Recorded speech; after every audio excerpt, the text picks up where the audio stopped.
there's one man who sat in Parliament.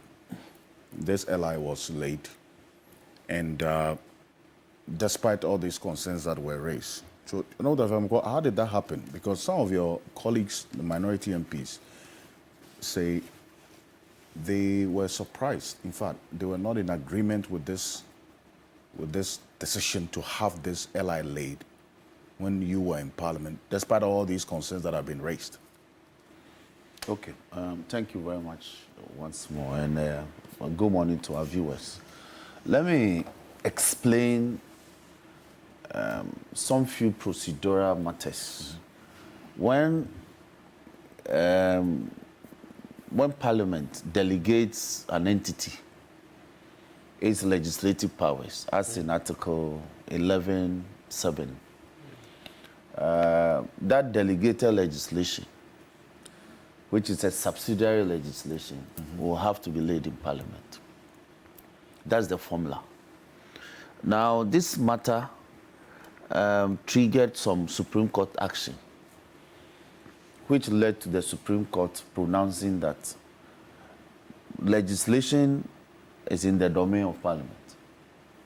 But if you decide to delegate those powers, those legislative powers, to an entity of state, to, as it were, enact regulations, enact orders, enact rules. Once you delegate those powers and it's brought to Parliament, you cannot tinker with it when it is laid. You can only reject it if you don't like it. So if I may read the constitutional provision, if you read Article 11, sub 7 of our Constitution, that's clause 7 of Article 11, it says, any order, rule, or regulation made by a person or authority under a power conferred by this Constitution or any other law shall A, be laid before Parliament, B, be published in the Gazette on the day it is laid before Parliament, and C, will come into force at the expiration of 21 parliamentary sitting days. Parliament is not there, but let me put it in question. 21 sitting days, that's parliamentary sitting days, after being so late, unless Parliament, before the expiration of the 21 days, annuls the order. You hear the language of the Constitution. Annuls the order, rule or regulation by the votes of no less than 2/3 of all the members of Parliament. So if Parliament does not want a certain regulation enacted by an entity under a delegated power, legislative power, Parliament can only annul it. We can't amend it the way we amend bills at consideration.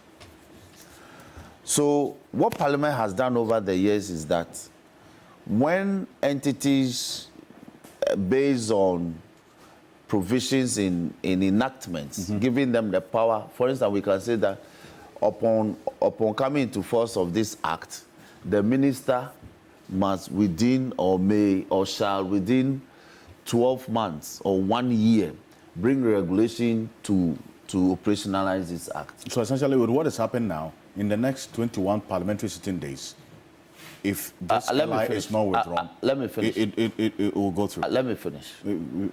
Quick one. Yeah, let me finish. So when that happens, Parliament it's not able to amend, but can only annul. So what has happened? KT Amon is in Parliament with a regulation to, as it were, fix prices of cement. That's the original intent. Now, Parliament has, by some convention, decided that any entity that want to bring a regulation must do what we call pre-laying. So before you come and lay it on the floor, in fact, the language of the Constitution is that you present it. Before you present it to Parliament, before you lay it before Parliament, it must come before the appropriate committee for the committee to look at the propriety of the contents of the regulation. Now, the Trade Ministry has come to Parliament with a lot of instruments under pursuant to the new Ghana Standards Authority Act, which is Act 1078, 2022. That act mandates the Ghana Standards Authority to do one thing, that is to superintend over standards of goods and services in our market. I am saying that they don't have the power to fix prices. Yes, no, they don't have the power to fix. Parliament can, by enactment, give that power to another entity.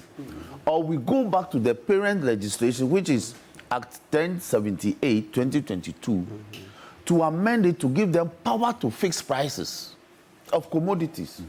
So that it can determine the price of air tickets, for instance, hotel rates, for instance, the price of margarine and idle milk on the market, the price of building materials, iron rods. But you can't say that you want to fix the price of cement. But you have seen the airline. Yes. So we are raising. Do you see the element so we are of trying raising. to fix prices? Yes. For cement? That's the law. And now they move away from the original use of the phrase cement price fixing to now price regulation. Yes, that's why I asked you whether. Gauging. Yes, So that's why I asked you whether there's. And the law doesn't mandate price them fixing yes. in there. If that you read, has been amended. No, it's not been amended. The effect. Hold on. So the effect of pricing, the effect of price regulation is what? What is the meaning of price regulation? Just want to know what goes into the price build-up. So, what exactly are the considerations for pricing by these manufacturers? So in the element of transparency, government will know what to do. Are you with the manufacturer to determine the cost build-up? How about if the manufacturer knows that because of this phrase in the law, they rather inflate the cost of production? How do you determine that? It's done. Hold on. The word sales in the Act, when it says that the Standards Authority will be responsible for sales. Yes. No. The law says if you go to Section 80, Section 80, subsection F, it says you shall regulate advertisement and selling. Yes. It's not price. No. Well, as I told you, my mind is advertisement and selling. Selling. Yes. Selling. So if you are selling it too high, why should we sit down? There's no pricing in there. Selling. It's not wide enough. No. Okay, it's not wide enough. Go to court and see. Anyway, advertisement. So for me, I think that they don't have the Ghana Standards Authority doesn't have the mandate properly constituted in the Parent Act to do what they are doing. That's part of the big issue in Parliament. Okay. So we are asking them that they should do the appropriate thing. You can come back to amend the law as Parliament has done in terms of the NPA Act, which mandates the NPA to actually fix prices of petroleum products. That one Parliament has done it specifically.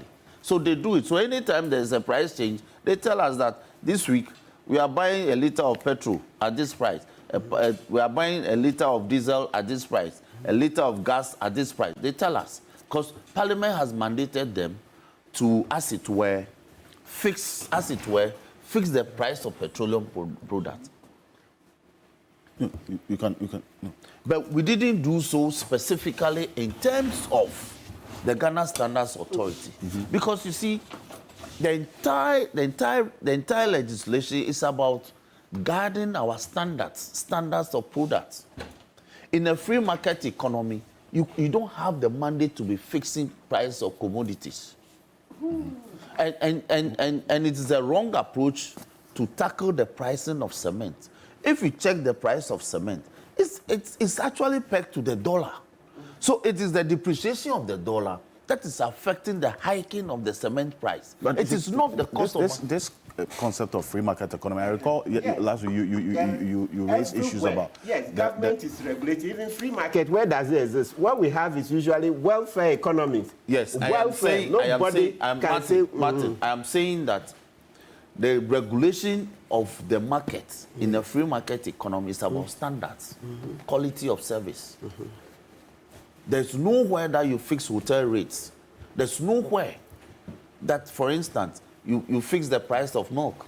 Oh, there's a range. There's a way it's done. No, because it is determined by market forces. Not completely. For instance, let me tell you, when you go to Lancaster Hotel or you go to Kempinski and drink a beer for 100 cedis, yes, you can enter the corner shop behind my house in Achimota and still drink beer for 10 Ghana. Yes.